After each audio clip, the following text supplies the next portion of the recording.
college. The money will come from, the point is where the money comes from. Government, Korean government is so stupid or so smart, either way, because they rarely use their public money. Then what else they can get the money? Where? The pocket of a parent. In addition to paying the tax, Korean parents spend a lot of money. Can you see? 80% of the whole budget is coming from the private sector, parent. So people call university as ivory tower, but not anymore in Korea. Ivory tower is not. It's cow bone tower. Why? Parents sell cow. They are very precious animal. They sell cow, they got the money, they go to college, my age. So people say, oh, this is not ivory tower, this is carbon tower. It's huge privatization of higher education. Let's move on. Quality. Korean kids are very good and test score, whether it's science, it's math, whether it is international competition or OECD competition. They are so smart. Look at this number. The slope is reflecting the association between background and score. The steeper slope means depending on family. You're coming from rich family, you have many good score. When you compare some OECD country, Korea is relatively equity scoring we have. Not just the number. We controlling for many things like GDP. Okay, Japan, Finland, Korea, USA. Suppose they all have the same number of GDP.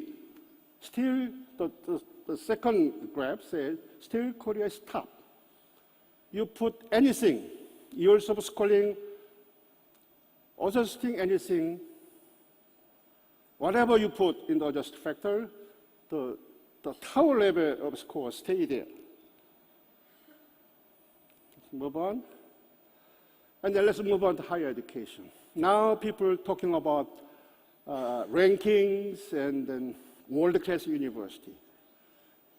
My university, only 6 years old, 60 years old. Our doctoral program, only 30 years old, 35, 30 years old. Look at the 2003 data. It says the number is number of paper produced by each university on very international well-known journal, what you call science, SCI, Science Citation Index. According to the numbers, Korea is only 31.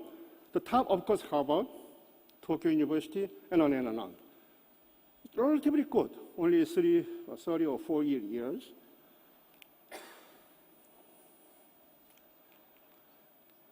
The ranking is so high. The blue line starts from outside 100 and moving fast to almost 30. Why this happened? Because it's the diagram is drawn by World Bank. This is well known. Okay, compared to Ghana, they all same in 1960. But 4 decades later, there's a big chance, big difference. But don't assume Ghana is so stupid. Ghana is very smart in football, right? This World Cup, we couldn't make quarter semi-final, and Ghana did. The point is, how can you move Ghanaian people's talent in football to education and productivity? That's the point. Compared to Brazil or any other country, 60, 50, they are better than us. Now, Korea is a lot better than them. There's many things, but the higher education really matters. So, enrollment rate is high than any other country. And then take a look at what makes the difference. There's 2 things, tangible, intangible. I rather focus on intangible because it is not, you cannot touch this. But look at this, how could I make such a big success in higher education? I could say there is very complex structural feeling. We are living in the colonial exploitation. We are living a civil war. We are living for long under the military dictatorship. These three, the enemies of the humanity, press a lot, pain. So Korean people really want to get out of this. That's what they call Han. There's no way to translate. Buried on deep-seated feeling.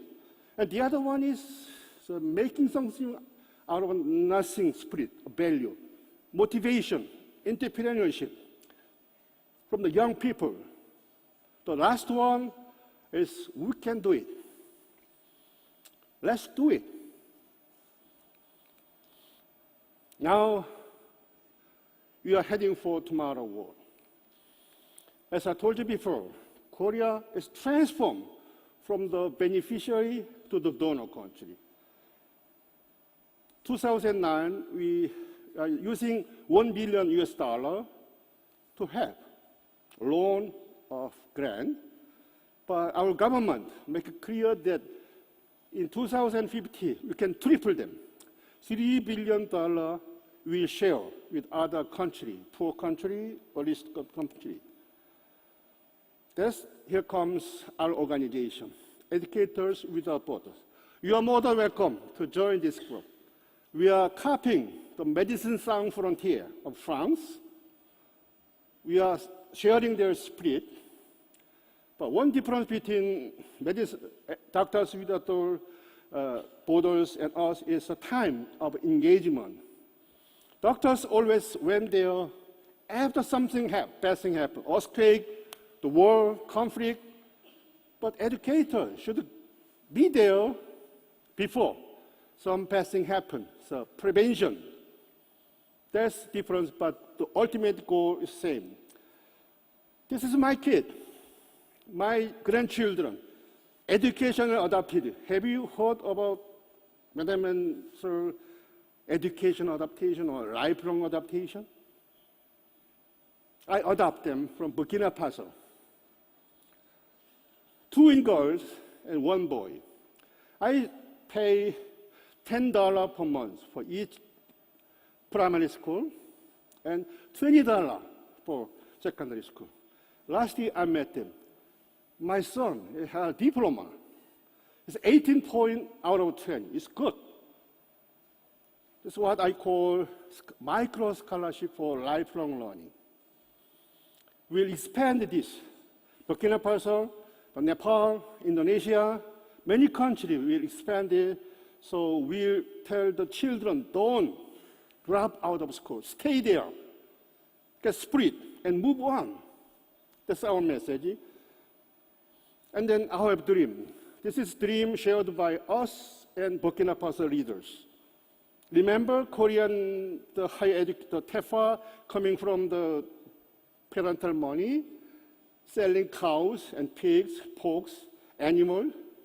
So why not in Burkina Faso? Burkina Faso will set up livestock for lifelong bank.